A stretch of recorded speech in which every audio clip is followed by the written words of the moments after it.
Hi guys, so today I'm going to be doing a review on Evie's fanfic Dancing Through A Fairytale, which quite literally was amazing.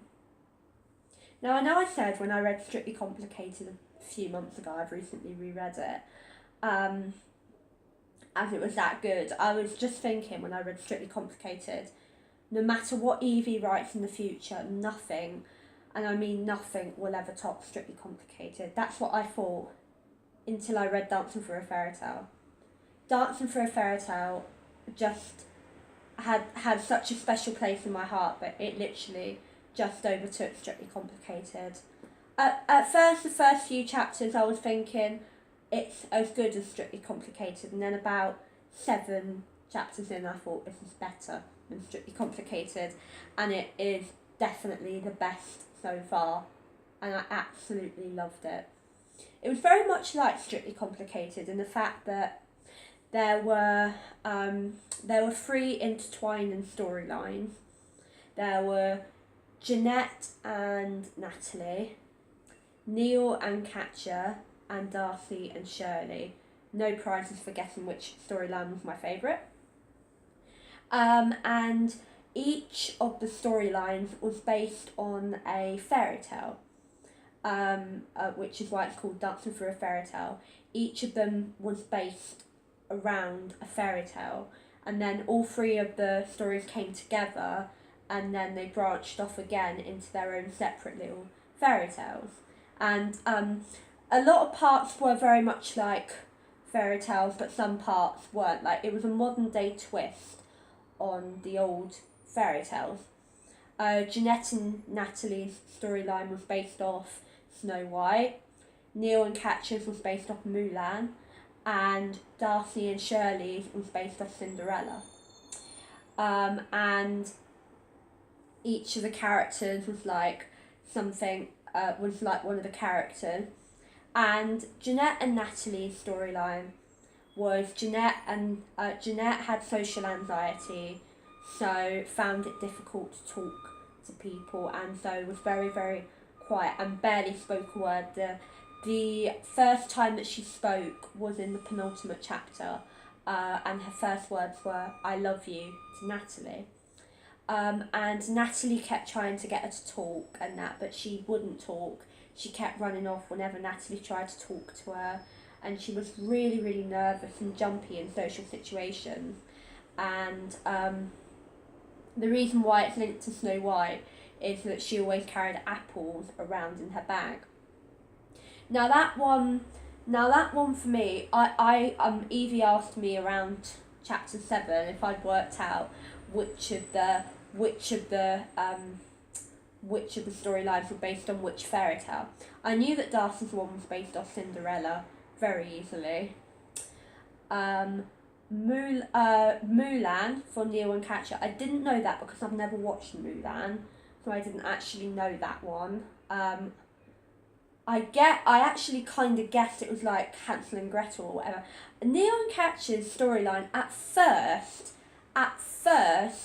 reminded me of the "Wake Me Up When September Ends" by Green Day music video, because if you haven't checked it out, the "Wake Me Up When September Ends" music video, it's about a couple who are very deeply in love, and then the man goes away to war. But as it went on, it was nothing like that. And Neil and Katja's storyline was quite similar to the Mulan storyline, which was that Neil, due to depression, decided to go back into the army. Katja was completely against it, and but Neil didn't listen to her. He still went. But Katja found that she couldn't live without Neil. She was too worried about it. So she bound her chest down, cut her hair really short, and got some of Neil's documents and that. And she went into the army as Neil Jones. And because it's how many people in this world are called Neil Jones? Like, hundreds of people are probably called Neil Jones. It's not exactly an uncommon name, is it? And she got into the army until, and she got there until one of the army men fell into quicksand. she pulled him out, but she got something sharp in the stomach, and when she took her top off, they saw that her chest was bound down, and then Neil recognised her as his wife. Now, the Darcy and Shirley one was obviously my favourite one. That was based on Cinderella, and it was such a good storyline. It was Darcy and Shirley had been growing rather fond of one another. That was the name of the first chapter that they appeared in, actually. They've been growing rather fond of one another because they share a dressing room and that.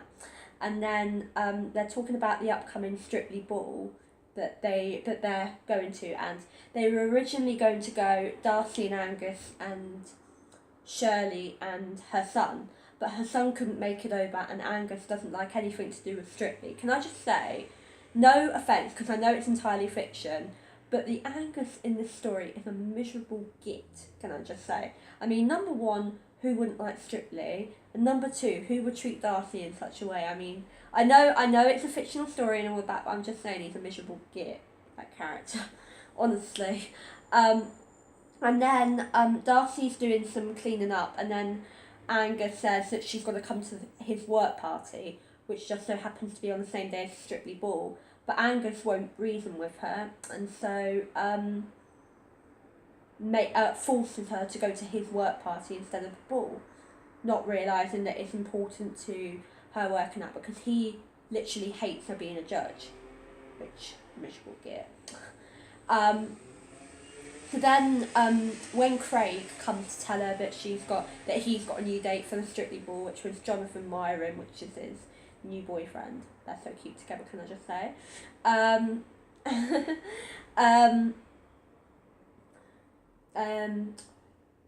Darcy explains to Craig that she can't go anymore. Craig says that he thinks that Angus isn't treating her the way he should, and then he goes to visit her he goes to tell Shirley about it, and he's really she's really excited about it, Shirley, and that, because she doesn't know that Darcy's not coming, and she's all excited, saying, "Oh, I love this dress, I wonder what Darcy will be wearing, what if we clash," all of that. And then Craig obviously has to break the news, and then he kind of realises that Shirley has a little bit of a crush, and then he uses this method, which I thought is the most ingenious way ever of getting someone to reveal their crush. What's 2 times 2? What's 3 times 3? What's 4 times 4? Your crush. And then she just answers it.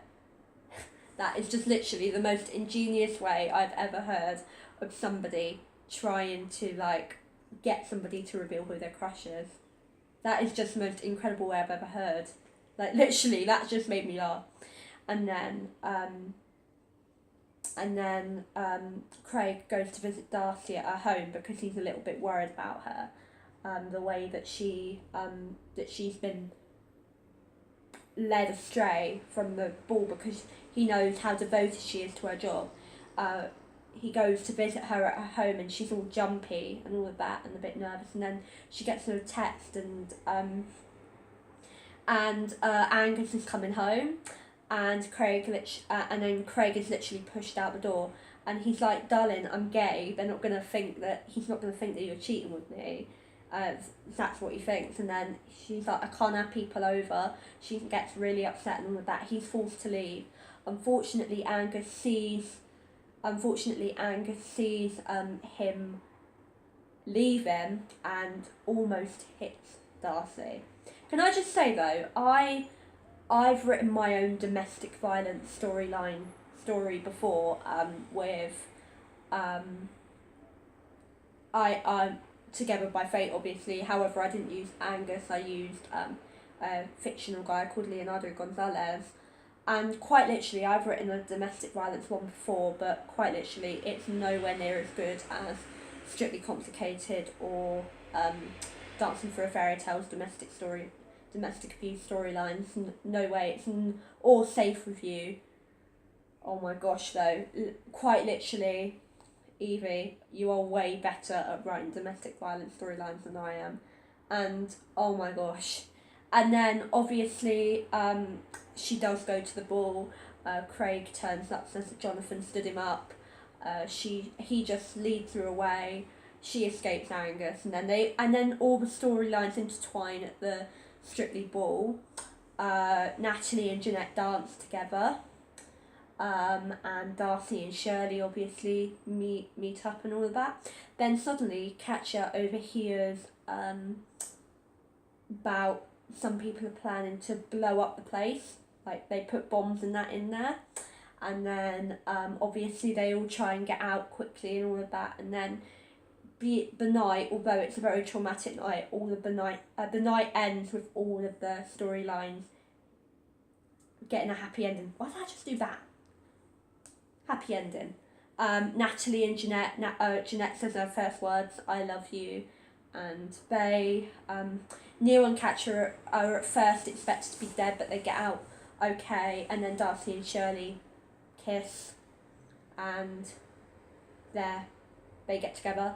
And then at the very end, you have an epilogue set 5 years in the future, a lot like the end of Strictly Complicated.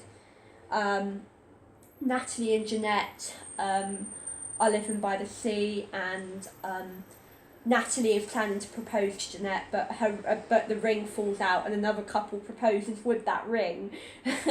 But then she proposes without the ring, and they are officially engaged. Neil and Katja have invited their army friends over for dinner, and they're watching. Now, don't ask me how you say it. Nelda Jones. I can't speak French. I speak Spanish, not French. Videos of basically the gay looking guy that Neil's alter ego that he dresses up and does dance tutorials on YouTube as Nelda Jones, or however the hell you say it. And Darcy and Shirley have adopted a little girl called Phoebe, and Darcy's been the overprotective mother and all of that. I've just realised I've spent half of this video talking about how much I love the Darcy and Shirley storyline. But anyway, absolutely incredible book, my absolute favourite, and I'm really looking forward to seeing what you come up next with, Evie. It was literally perfection. I loved it, and I'm really, really going to miss getting a notification for new updates, because it's been absolutely amazing. So anyway, I hope you enjoyed the video. Please leave a like and subscribe, and I'll see you soon with more videos. Bye!